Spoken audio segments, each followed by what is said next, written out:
Morning. It's a Sunday morning. Just showing you some of the work that I've been slowly doing in the garden this week as I recover from COVID, which has been fun. So I've been planting out all my excess strawberry runners from the backyard as I cleared up some of the fruit tree area in the backyard. And I've put them all out here. Had close to 100 or so spare runners. That's on top of the 20 I planted out the other week. So I have about 120 strawberries now in our front garden, which is quite a large number. Like, we're going to be strawberried out, I think, come spring. And I've got two varieties. I've got Sugar Baby, and I've got, I think it's either Redlands Joy or Ruby Gem. Pretty sure it's Ruby Gem that's out here as well. So I've got Sugar Baby and Ruby Gem. Ruby Gem is the one that has these reddish stems on the leaves, whereas Sugar Baby, you'll notice, has quite a pale green stem. I don't have as much of the Ruby Gem as I do of the Sugar Baby out the front, as Sugar Baby just went absolutely mental with runners, so I had to kind of find places for them. Also got some Reiko onions. So these are, I didn't plant that one properly. These are a Japanese onion. It's similar to chives, I guess. They produce tiny little bulbs. They'll grow well in our climate, hopefully. I got them from a garden swap. Swapped some strawberries for some Reiko onions, which is awesome. They go great in like Japanese dishes, Asian dishes like okonomiyaki, or like using them in ramen, things like that, in place of spring onions. So that's another onionish type of flavour in my garden, because I love onions. I love garlic. I'm annoyed that we're in Brisbane because traditional onions will not grow big bulbs here, which gets very frustrating when, in a spaghetti bolognese, I'll use like 2 onions and like 10 cloves of garlic, as I love the flavour. So hopefully that's another onion flavoured food in our garden for me. So the less onions I can buy from the shop, the better, because they do have quite extensive food mileage, being that they have to come up from down south. And also, being as self-sufficient as possible. Hopefully I'll do, in like this time next year, I'd love to do like a challenge where I see how long we can live off just our garden produce and a little bit of like traded meat. Like, if we trade for meat or we go fishing, like how much can we actually live off? My calendula's doing really well, or calendula. Not sure how people pronounce it, and I don't really care that much. If I was like super fancy, I'd probably be like, oh yes, this is the way you pronounce it, but like, as long as you know what I mean when I say calendula, like, that's fine. I got a little sneaky shallot popping up there. Actually, these are bunching onions. This side, yeah, I've got some bunching onions.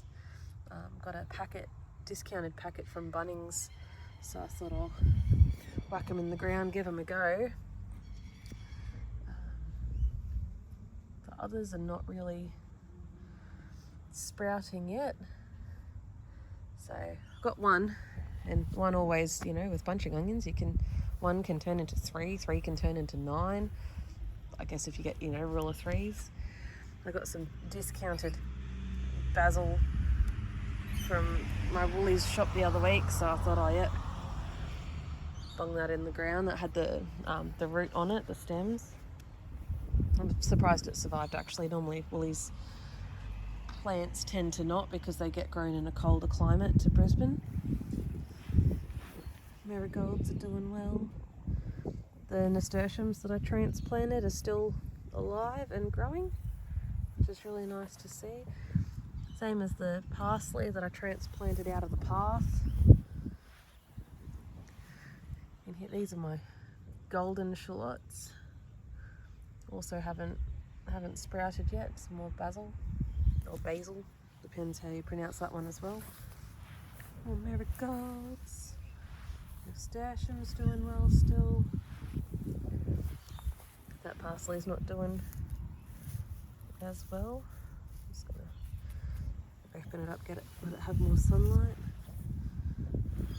And then back down the first end, I've got this one here's a little red shallot, or shallot. So I planted about 5 of those there. There's about 6 golden shallots and 6 bunching onion sets. This is coriander I transplanted. It's not doing so well, so we'll see how that goes. We'll come up into this section of garden. Our blueberry trees, bushes. Got a sneaky mustard plant that's self-seeded, and the pumpkin vine that I was gonna get rid of this winter, I'm just gonna leave for a bit because it's got some pumpkins on it. I do have to get in here and get the grass out because the grass has gone to seed. So if I don't get that out, I'm gonna have much more grass pop up in the next couple of months.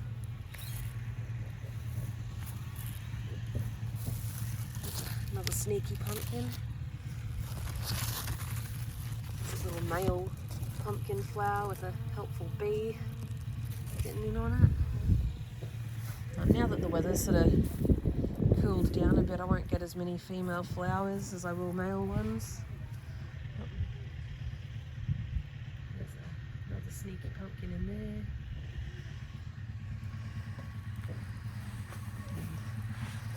Another one there. So it's at least 3 pumpkins. And one pumpkin feeds us for either a couple of meals of pumpkin soup or gives us roast pumpkin for a few nights. Now,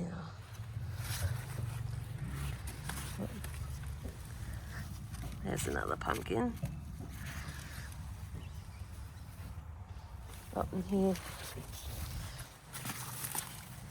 That's a pumpkin that didn't fertilise properly.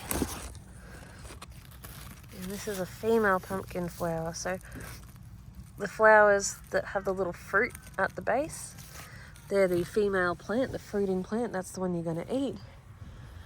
The male flower doesn't have that. The male flower is just a stem. Hello, little ladybug. And it's got that stamen in it.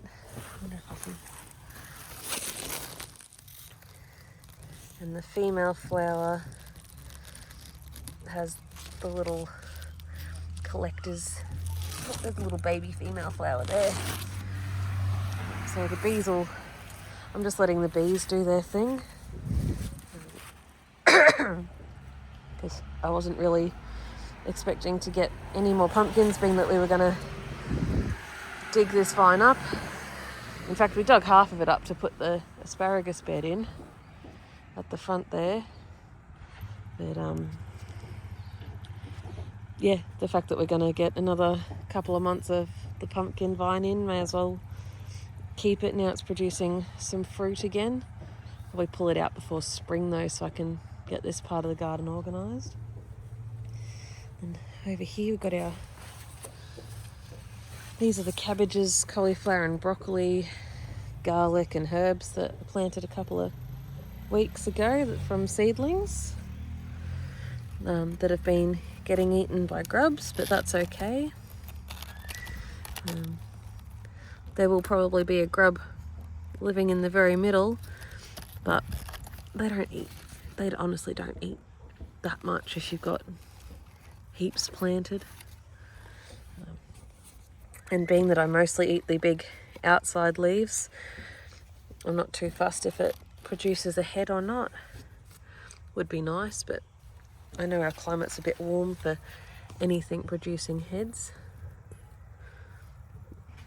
Garlic's doing okay. This garlic may not do as good as the other garlic as it's sort of in the shade. It's not getting a lot of sun. Pull that pumpkin. There's another female flower. Just got to stop the pumpkin vine encroaching on every other bit of the yard. And what I really wanted to show people is what I call my powdery mildew farm. So as you can see, this dill, which I hosed down the leaves this morning to make them wet, because damp leaves creates powdery mildew. You can see how it has that silvery sheen to the leaves. Now that is the mildew growing.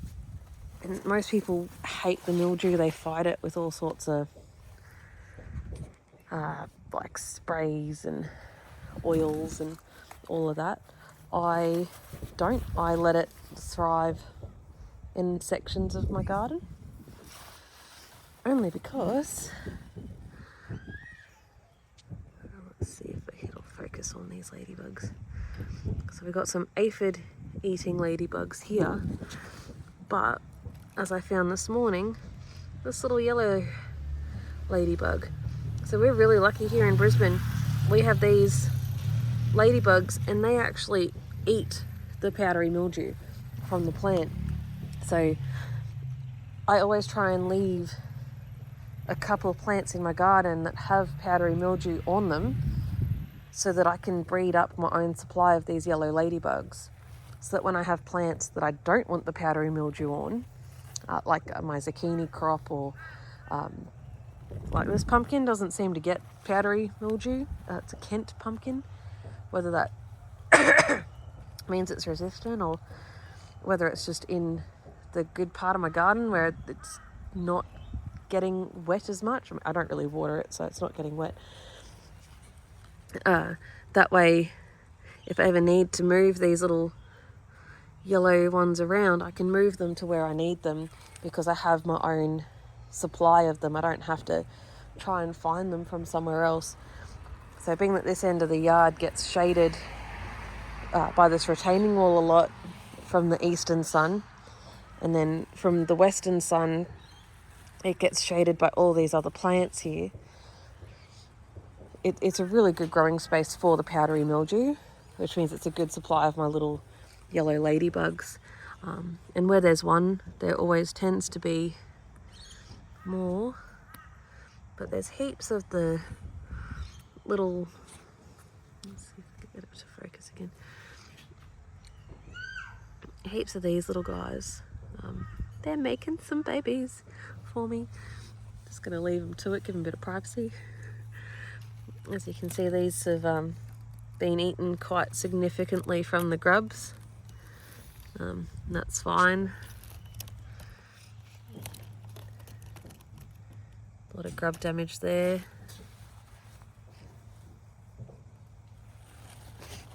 Let's have a look inside these cauliflowers. Oh yeah, there's a grub. That's your green cabbage moth. They eat the leaves. Can't see any head of cauliflower forming yet. Oh, that's another cabbage moth. I keep the cabbage moths on as well. The chickens don't really like the taste of them, but also the cabbage moths encourage the parasitic wasp, and the parasitic wasp will come in, lay eggs inside of the living caterpillar. When the caterpillar goes and forms its cocoon for its next stage, those eggs hatch into little larvae that eat the caterpillar, and then they hatch out into the adult parasitic wasp at the end. So you actually end up with less caterpillars overall once you have those parasitic wasps in your garden. And we're also really lucky that they're just native, well, not native, but they're around the Brisbane area as well. They do well here. Let's Camera's not focusing very well, sorry everyone. So this is the garden here, and I've got to go back on my little pumpkin pathway because I don't want to squish my pumpkins.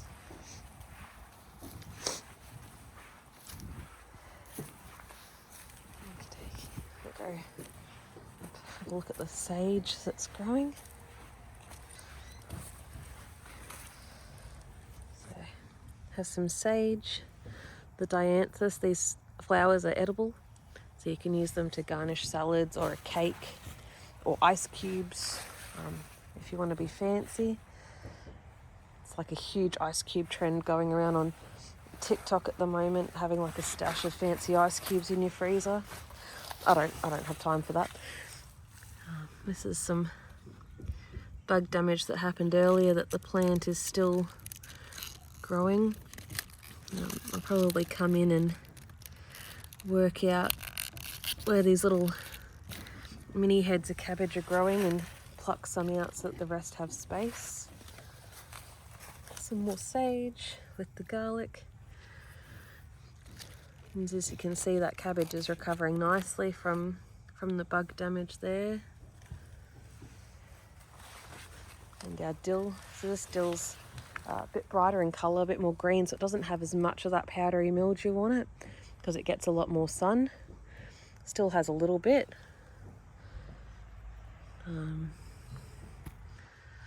But it smells beautiful when you move it. But yeah, beautiful, happy looking dill. Oh, and more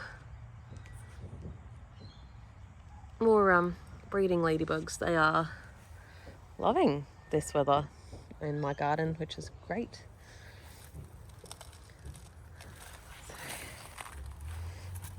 That crunching you can hear is my pumpkin vine.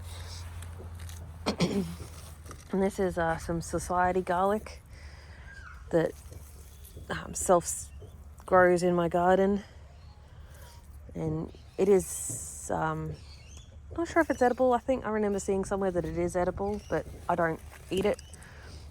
I try and pull it out when I see it because I don't really want it growing everywhere, but it just grows where it wants to grow. This is my little perfect head of sugarloaf cabbage. Look at it, so pretty. Doesn't have any bug damage this end because the bugs all loved the other end. There's another one, and another one, and another one. So yeah, that's fantastic. My blueberries that are fruiting, which is really nice. I got my chives and my thyme along the western side.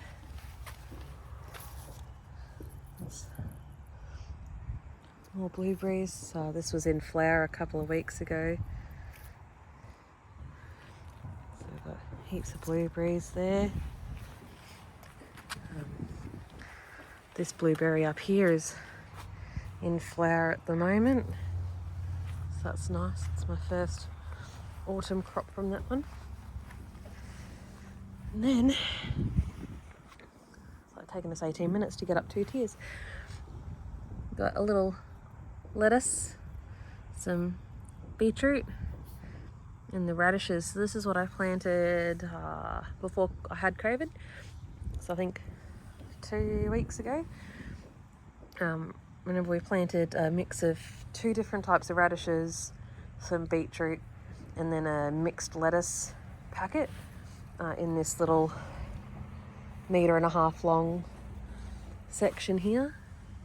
And the transplanted parsley. The peas I planted are non-existent. They did not sprout. So we've got a little bit of lettuce, some beetroot, another beetroot, radishes.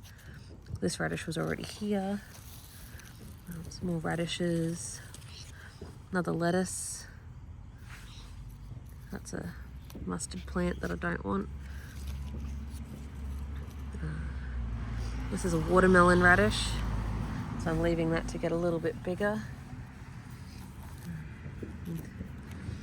Some radishes and mustards under there. There's another little lettuce. Another lettuce there. Little red lettuce. So they're doing well. Oh, sniffly. And then our shallots. Oh, there's a grass. We don't want grass in the garden. This is a violet that popped up by itself. So all these little shallots that we transplanted are still doing well. These are those bigger ones with the tops cut. As you can see, they're growing. And all these little baby ones are still alive. My peas that I planted 2 months ago, I'd say now, they're doing well. And then these shallots here, or spring onions, sorry, they're spring onions, not shallots. The ones that I'd planted in this section here did not work well. I think because there's not a lot of good soil between where I planted them and the clay, so it just kept drying out way too quickly. This is some borage that I'll leave as it's good for the honeybees, the introduced bees. I've never seen any of my natives, some more spring onions, never seen any of my natives on the borage or starflower. This is it here. So yeah, the introduced honeybee quite enjoys the borage, and ants like it. This is my multiplying leek that I got from Jerry Williams's open day. Jerry's on Gardening Australia. He lives local to us, so we were really lucky to get down to his open day on Mother's Day. It's my lemons. So you can see the lemons doing quite wonderfully. How I test to see if my lemons are ripe is I grip them lightly and give them a wiggle. If they don't come off, they're not ready. Or like this one, it's like, oh look, it was on the ground. That tells me it's ready. And in here I have some yarrow. This is a really good compostable plant. Compost down provides like the micronutrients. This is the other side. Let's see if this broccoli isn't doing anything yet. And this broccoli has been eaten by bugs, but that's fine. This is a different type. This came from one of my seed packets. This is, I think, Asian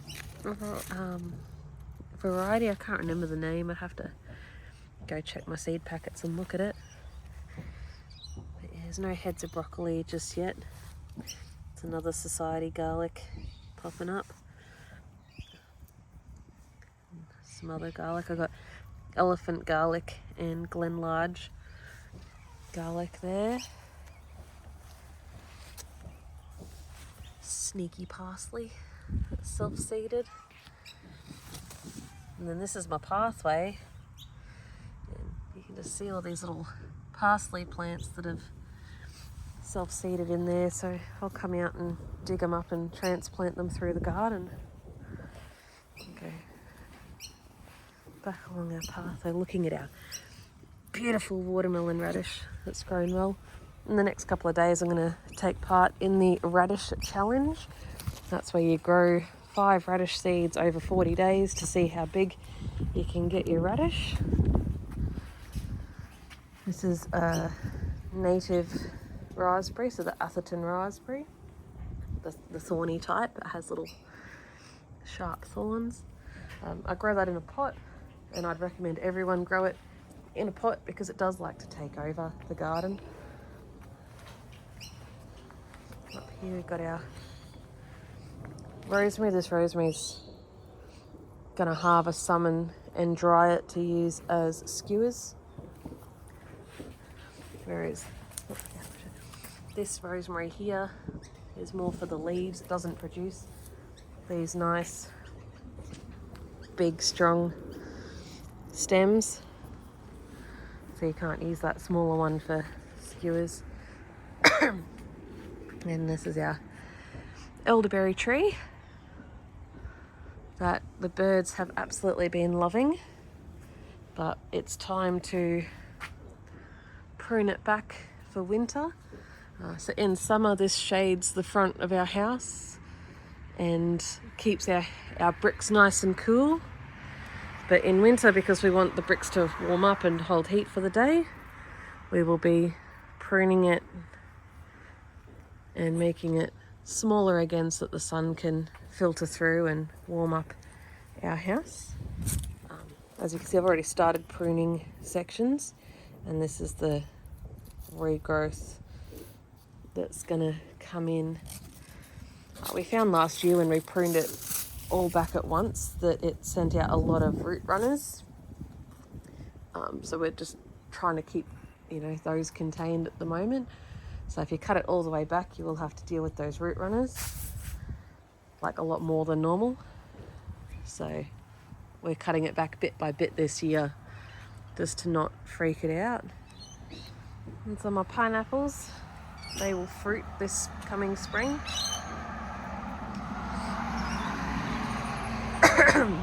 Which will be really nice.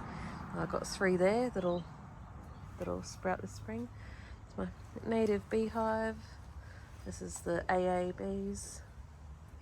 So we won't harvest any honey from them. They're just here to chill and be garden buds. Different view of the lemon tree. See, they're all starting to yellow up. And we did have some of the fruit piercing bug, or the orange shield bug, on this tree earlier this year, so it has stunted the growth of a lot. So that's half of these lemons won't be any good because they won't juice up. But that's okay. We've already had like 6 kilos so far this year. We still have like an entire drawer full in the fridge. This is the Maya lemon, the sweet one that is good for cooking. Whereas this is the Eureka lemon. It's more of a sour lemon. I like it on fish and chips. Our fennel is doing all right. I mostly grow fennel for the native bees. They really enjoy the pollen. Small borage. And this is the pineapples I planted out a month or so ago that are starting to grow well in their new spots. They're nice and secure in the ground now. When I tug them, they're not going to come out. I've got to weed this as well. This is another Maya lemon that I won't let fruit this coming year, as it's still got to develop its root system. And then this little beauty is a kumquat. It's really struggling in this spot, so it's actually going to go down the very front next to our letterbox. We're going to repot it back up. This tree's over 15 years old and was given to me by an elderly neighbour who couldn't take care of it anymore. So I'm continuing its care, and it'll hopefully give us some more kumquats. Hopefully some bigger kumquats. Yeah, that's the front yard update this morning. Yeah, that's where the kumquat's going to go, in that raised little platform over there. But yeah, do around the back now.